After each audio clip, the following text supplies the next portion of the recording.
Les rayons du soleil reflètent encore sur la Station spatiale internationale et le ciel, lui, est juste assez sombre.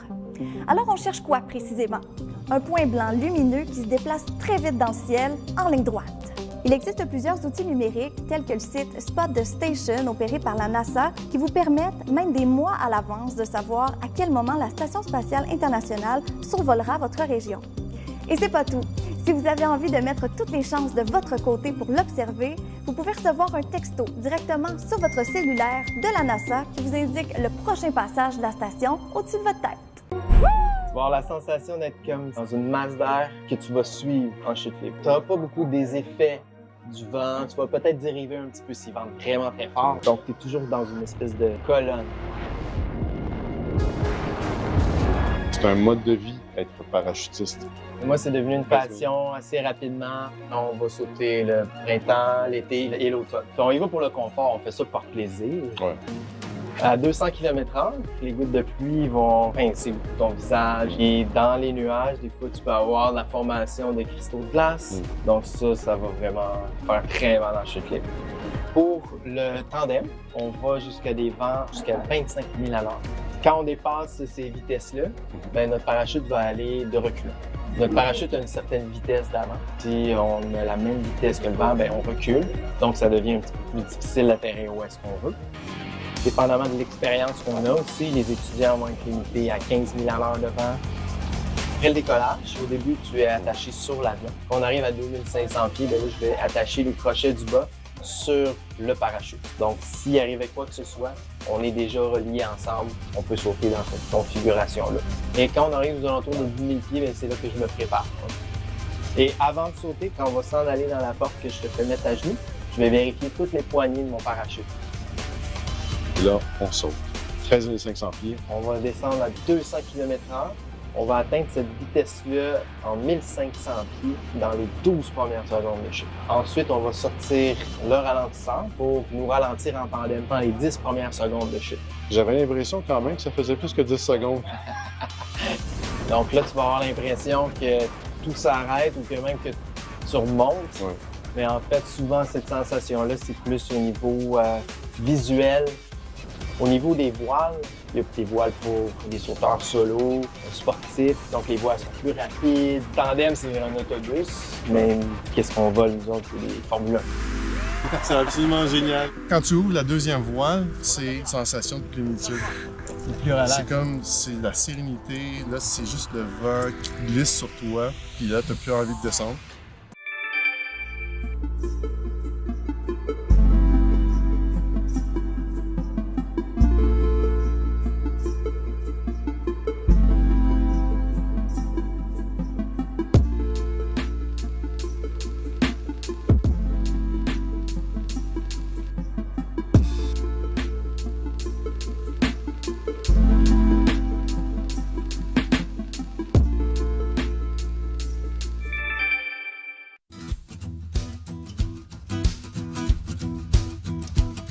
Type de chaleur quand même assez exceptionnel qu'on a connu cette année, ce que j'appellerais une chaleur coup de poing. Donc, température vraiment extrême, là, 35 degrés et même un peu plus, jamais vu au mois de juin du côté de Montréal.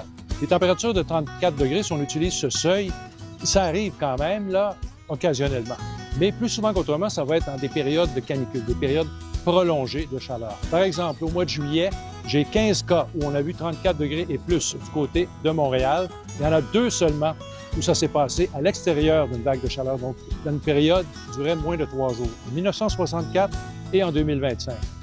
Du côté du mois d'août, 16 cas où on a du 34 degrés du côté de Montréal. J'ai aucun cas où ça s'est déroulé à l'extérieur d'une vague de chaleur. Donc, c'est quand même assez particulier de voir cette chaleur qui vient de façon inopinée, qui ne dure pas tellement longtemps, mais qui peut être quand même assez intense.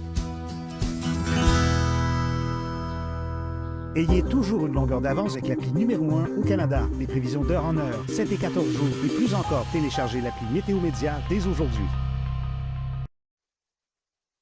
Pour vous aider à planifier vos prochaines activités, voici vos prévisions locales pour votre région.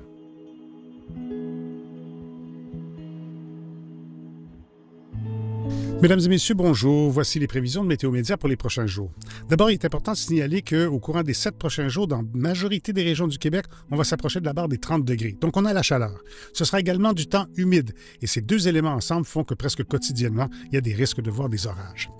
Maintenant, parlons de notre fin de semaine. Samedi, un système s'installe par la porte de l'ouest. Son front chaud pourrait donner des averses. Oui, un petit risque d'orage. Ailleurs, on s'en sort quand même relativement assez bien avec des passages nuageux. C'est chaud pour l'ouest, le sud et le centre. C'est un petit peu plus saisonnier pour les secteurs de l'est. Dimanche, par exemple, c'est le front froid de ce même système-là qui vient s'installer. Alors là, il aura quitté déjà l'ouest, donc c'est tranquillement le retour du soleil. Mais pour l'ensemble des autres régions du Québec, à part pour l'extrême est de la province, il y a un risque d'orage avec l'instabilité et surtout avec le front froid qui va amener un soulèvement. Cette fois-ci, l'humidex par endroits dépasse les 40.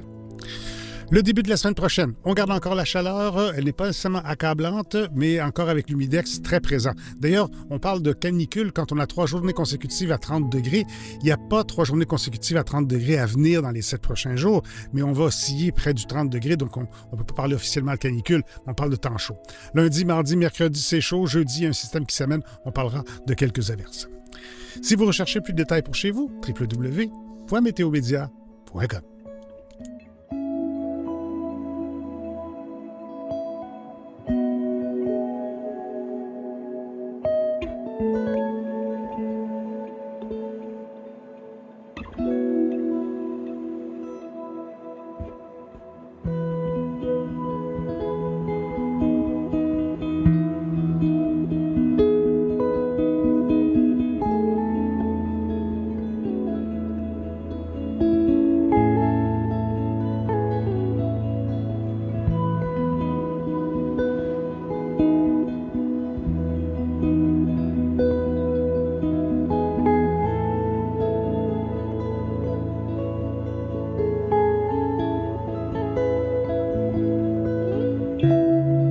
Faites confiance à nos experts pour des prévisions précises et adaptées à votre région. Consultez-les dès maintenant.